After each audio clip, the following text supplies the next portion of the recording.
नमस्कार दर्शक बंधु मु कल्याणी पुणी थे आपण मानक स्वागत करुच्ची मो चैनल डील्स विथ फूड को। आज मुझे आपण मानक पाखक गोटे यूनिक डिश स्वादिष्ट डिजर्ट आइटम। नॉर्मली आपण माने तो खीरी खाइथिबे आ लच्छा भी समस्ते नॉर्मली बनेकी खाइथिबे। आज खीरी आ लच्छार गोटे कॉम्बिनेशन गोटे यूनिक डिश जार ना होची केशर खीर विथ लच्छा डिलाइट। चलंतु प्रस्तुत करबा हमर ए स्वादिष्ट डिश टिको। प्रथमे एठी कढ़ई बसई से गोटे लिटर क्षीर नवा क्षीरटी को फुटवा पर्यंत ताकू छाड़ीदवा। एठी देखंतु मु 50 ग्राम चाउल नहीं जोटा को मु गोटे घंटा आगु भिजई रखी। एबे ताकू दर दर फाड़ कर ग्राइंड करनबा, पूरा प्लेन करबानी।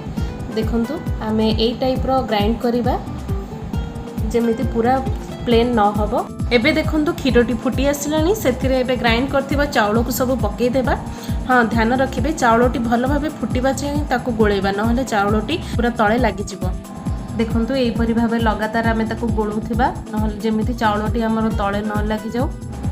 एठी देखंतु गोटे बाउल रे गरम क्षीर नै जाइछि सेठी आमे किछि केसर ऐड करिबा। ऐड करी ताकू किछि समय आमे रखि दबा।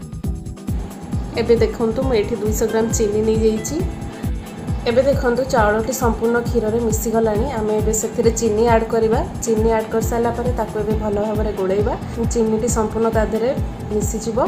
ताकू 15 मिनिट पर्यंत पुणी थरे फुटिबा को छाडी दबा।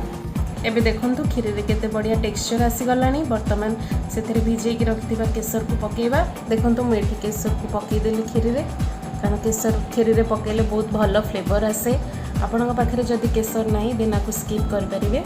केसर पकई सारी बर्तमान ताको भल भाव में आम गोड़े दबा। एबे गोटे पैन रे तेल गरम करबा। तापरे आम से किसी ड्राई फ्रूट्स नबा। ड्राई फ्रूट्स नहीं कि ताको भल भाव में भाजवा गोल्डन ब्राउन हवा जाए। ड्राई फ्रूट्स गुड़िक टिके भल भाव में भाजी दबा। ये ड्राई फ्रूट्स गुड़िक आम खीरी रे पकई दबा। पकईकी ताको एबे भल भाव में गोली दबा। गोली साइला परे एबे आमे से पैन रे किछि चीनी नबा। चीनी को आमे भल भाव कैरामेल करबा ताकि खीरी रे आउ टिके भल कलर आसीबो। देखंतु एपरी भाव चीनी टी गोल्डन ब्राउन हवा जाए ताको कैरामेल करबा। तापर आमे ताको खीरी रे ऐड करबा। तापर आमे भल भाव रे गोळेबा ताको। खीरी रे बहुत बढ़िया कलर आसीबो। पूरा खीरीटी हमर राबड़ी टाइप रो देखा जिवो। देखंतु खीरी रे केते बढ़िया कलर आसी गलानी। हमर खीरी ऑलमोस्ट रेडी हे गलानी। आमे एबे सेथिरे कंडेंस मिल्क ऐड करबा, कारण कंडेंस मिल्क ऐड करले बहुत भल टेस्ट आसे खीरी रो।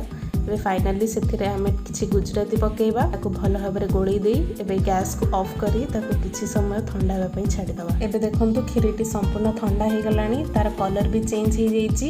एते बढ़िया कलर आसेची एथिरे। एबे ताको चिल करबा पई गोटे घंटा हमें फ्रिज रे रखि दबा। एबे हमें गोटे पैन नबा। पैन टी गरम हे गले सेथिरे हमें किछि घी पकेइबा। घी को भल भाबे गरम हिसा पड़ला परे सेथिरे हमें लच्छा पकेइबा। लच्छा को भल भाबे रोस्ट करबा। ब्राउन कलर आसीबा जाय लच्छा टी को भल भाबे रोस्ट करबा ताकि से आउ टिके क्रिस्पी हो। वर्तमान गोटे घंटा हो सारा आम फ्रिज रू एबे काढ़ी नहीं आसचे। चलतु स्टार्ट करबा प्लेटिंग। मो प्लेटिंग पे एमती गोटे ग्लास नहीं जाइछि। चलतु स्टार्ट करबा हम प्लेटिंग।